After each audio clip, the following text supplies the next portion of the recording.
A Japanese man put on the clothes of a Chinese soldier in order to survive. At this time, a sister-in-law passed by his side. The sister-in-law mistook him for a wounded Chinese soldier, so she took him home. The sister-in-law took care of the Japanese man. The Japanese man's body was about to recover. He put on his clothes, moved his feet carefully, and looked out of the house in a panic. Compared with his daily training and slaughter, the quiet village seemed very quiet. When he came to the street, the villagers respected him very much. But when Shiqiao saw so many Chinese people, he felt a sense of fear in his heart. No matter how the villagers questioned him, he never spoke. When a Japanese man was in the territory of China, he was still mistaken by the people as a Chinese soldier. At night, the whole village was celebrating. To celebrate the hero's contribution, the villagers went to drink. After all, it is an honor to drink with a hero.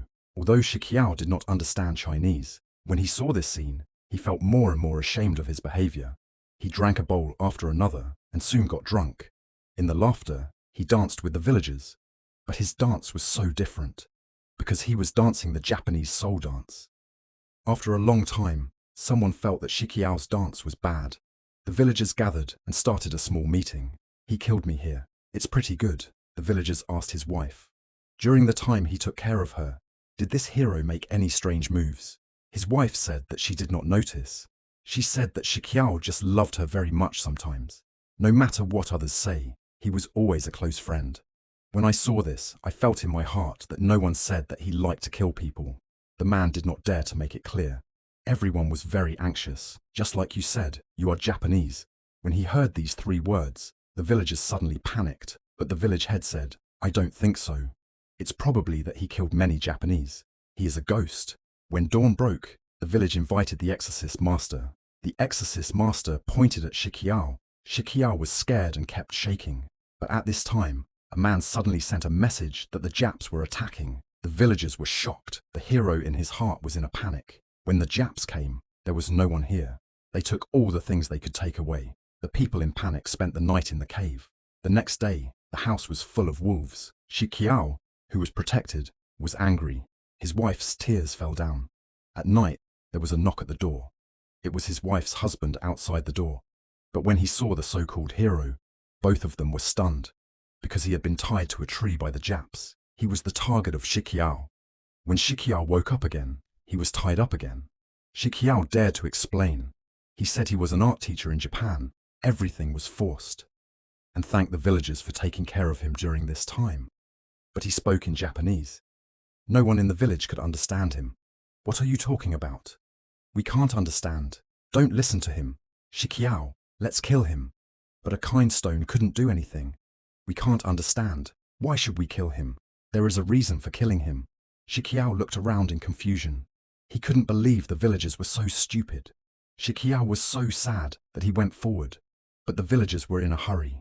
In the end, Shiqiao was dragged back. The village chief urged the villagers to go home. Only Shiqiao dared not to look down on Shiqiao. Then he left with his silly brother. Although Shiqiao survived, no one released him. At night, a mysterious man took a sickle to Shiqiao. The next day, the villagers found that Shiqiao was missing. They were terrified. If he reported the news to the headquarter, it would be a bigger disaster.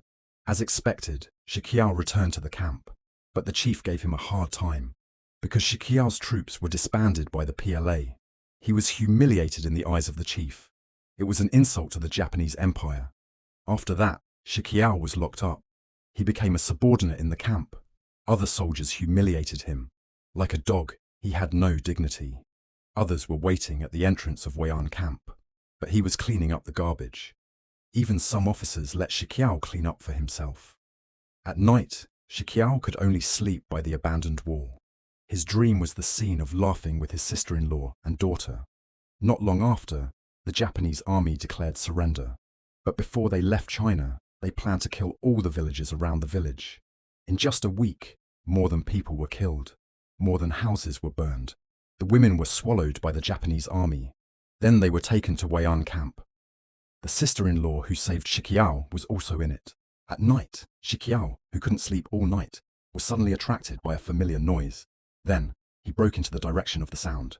He tried to stop him, but he was beaten by the enemy. When the Japanese army learned about Shiqiao's motive, they controlled Shiqiao tightly. Then they let him watch his fate be violated. Shiqiao tried his best to break free. He rushed up, but he was knocked down by a gun. When he woke up again, the sky was bright. He pulled out his knife without saying a word. He went straight to Wei'an Camp. He was going to kill that beast. But when he went in, he found there was only a large amount of garbage left. His sister-in-law was in tears. She begged Shiqiao to kill herself, but it was a murderous thing. Looking at the benefactor in front of him, he became very weak.